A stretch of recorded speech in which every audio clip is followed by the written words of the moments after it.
오늘은 많은 분들이 궁금해하시는 주제를 가지고 왔습니다. 바로 노년기에 어떤 운동이 더 효과적인가 관한 이야기입니다. 특히 가장 접근성이 좋은 두 가지, 매일 5천 걷기와 주 2회 등산하기를 비교해 보려고 합니다. 정기수 할아버지는 5년 전 심장 건강 검진에서 경고를 받은 후 매일 걷기 시작했습니다. 처음에는 천천히 집 주변만 걸었지만 지금은 매일 아침 5,000보를 목표로 동네 공원을 한 바퀴 돕니다. 처음에는 이 보도 힘들었어요. 숨이 차고 다리가 아팠죠. 하지만 포기하지 않고 조금씩 늘려나갔어요. 이게 제 인생의 활력소가 되었어요. 반면 이명호 할아버지는 은퇴 후 무료한 일상에서 벗어나고자 등산 동호회에 가입했습니다. 처음에는 낮은 산책로만 다니다가 점차 높은 코스에 도전하기 시작했죠. 처음 산에 올랐을 때는 정말 힘들었어요. 다리가 후들거리고 숨이 턱까지 차 올랐죠. 하지만 정상에 올라 바라본 풍경이 그 모든 고통을 씻어내렸어요. 이제는 주 2회 비가 오나 눈이 오나 산에 갑니다. 두 노인 모두 건강을 위해 꾸준히 운동하고 있지만 그 방식은 매우 다릅니다. 매일 꾸준히 적당한 강도로 걷는 방식과 일주일에 2번 높은 강도로 등산하는 방식, 과연 어떤 방식이 노년의 건강에 더 도움이 될까요? 이 질문에 답하기 위해 우리는 두 노인의 일상과 건강 변화를 1년간 추적해 보기로 했습니다. 노년기 신체는 여러 변화를 겪습니다. 근육량이 감소하고 뼈 밀도가 낮아지며 심폐 기능이 저하됩니다. 또한 균형 감각이 떨어지고 인지 기능에도 변화가 찾아옵니다. 하지만 적절한 운동은 이러한 변화를 늦추거나 일부는 개선할 수 있다는 연구 결과가 있습니다. 실제로 세계보건기구는 65세 이상 노인들에게 일주일에 최소 150분이 중간 강도 유산소 운동과 주 2회 이상의 근력 운동을 권장하고 있습니다. 그렇다면 정 할아버지의 걷기와 이 할아버지의 등산은이 권장 사항에 얼마나 부합할까? 그리고 두 운동법 중 어떤 것이 노년의 건강에 더 효과적일까요? 정기수 할아버지의 만보기가 5,000보를 가리키고 이병구 할아버지는 산 정상에 도착했습니다. 과연 누구의 선택이 더 건강한 노년을 만들어줄까요? 함께 알아보도록 하겠습니다. 두 노인의 친구들 사이에서도 각자의 운동법에 대한 의견이 분분했습니다. 정 할아버지의 오랜 친구 노 할아버지는 이렇게 말합니다. 기수는 정말 끈기가 대단해. 비가 오나 눈이 오나 매일 같은 시간에 걷는 걸 보면 감탄이 나와 나도 따라해 보려 했지만 3일을 못 갔어. 그런데 기수는 5년째 하고 있으니 말이야. 반면 할아버지의 등산 동호회 친구고 할머니는 걷기만 하면 지루하지 않을까요? 등산은 매번 다른 코스, 다른 풍경을 볼 수 있어서 좋아요.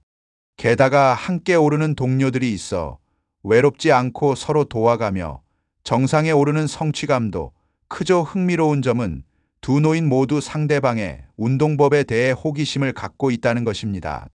정 할아버지는 가끔 등산에 도전해 보고 싶다고 말하고 이 할아버지는 매일 꾸준히 걷는 습관을 갖고 싶다고 합니다. 한 번은 등산을 해봤어요. 북한산 초보자 코스였는데 정말 힘들더군요. 하지만 정상에서 본 풍경은 정말 아름다웠어요. 다만 다음날 무릎이 아파서 3일 동안 걷기를 쉬어야 했죠. 그래서 등산은 가끔 특별한 날에만 하기로 했어요. 이 할아버지도 비슷한 경험이 있습니다. 등산을 안 하는 날에는 동네 한 바퀴를 걸으려고 노력해요. 하지만 매일 꾸준히 하는 것이 어렵더군요. 비가 오거나 컨디션이 안 좋으면 금방 포기하게 돼요.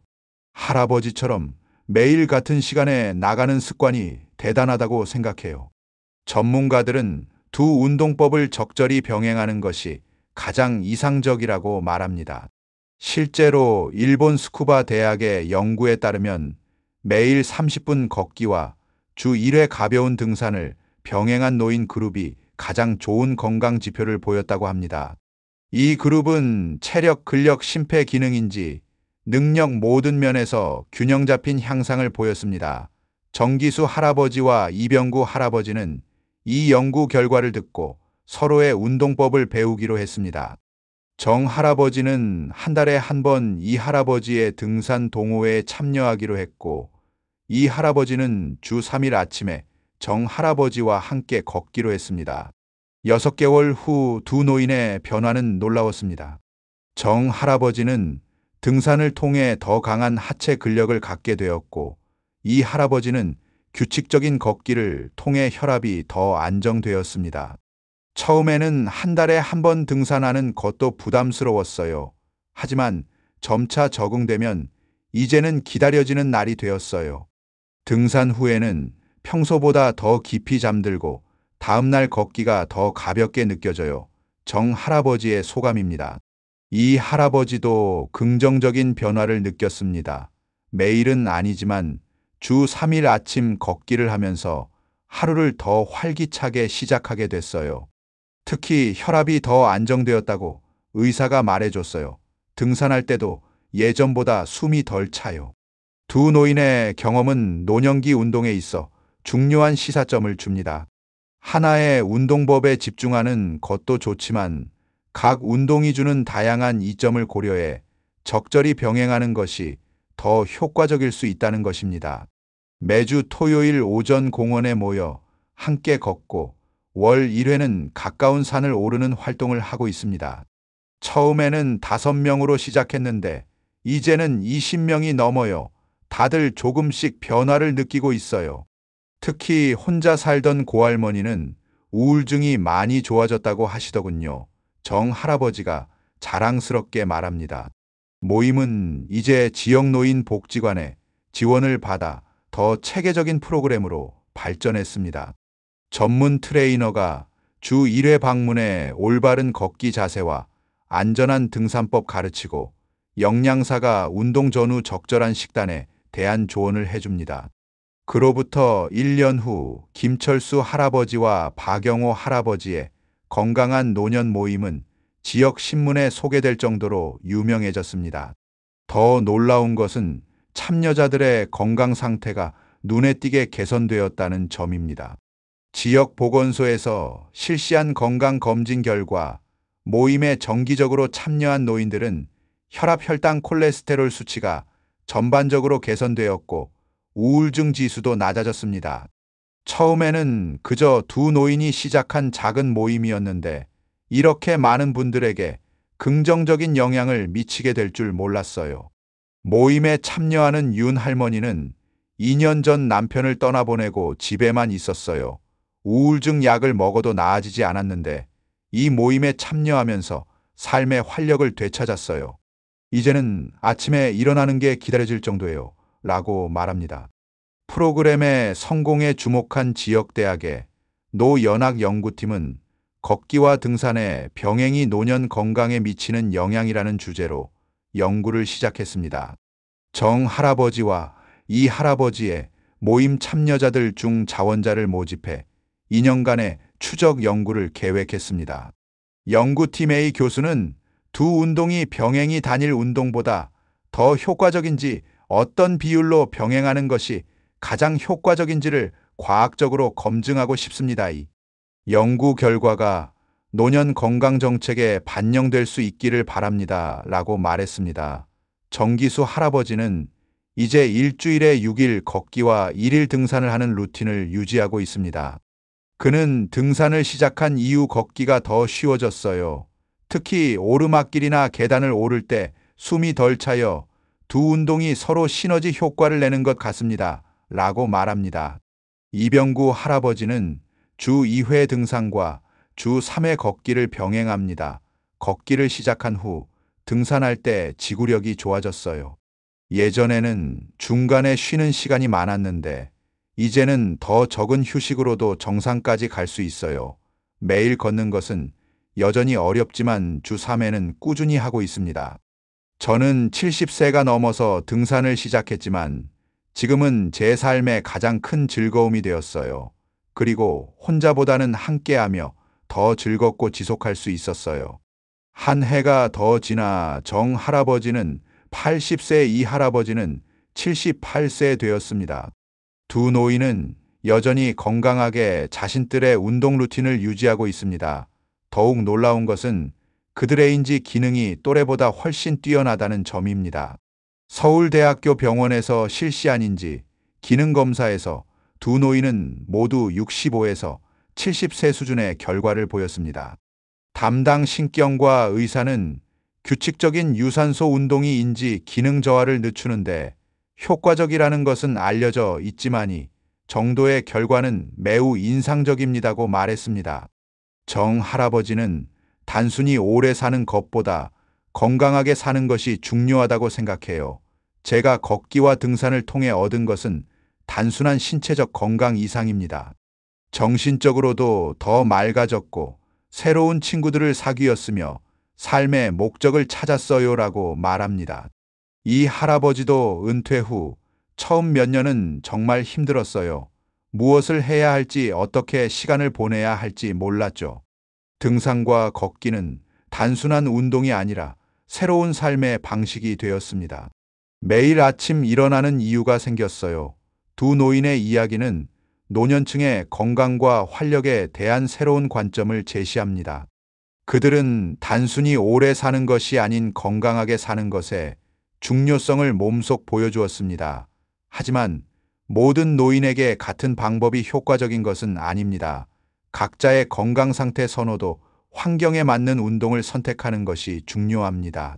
관절 문제가 있는 노인은 평직 걷기나 수영과 같은 저충격 운동이 더 적합할 수 있고요.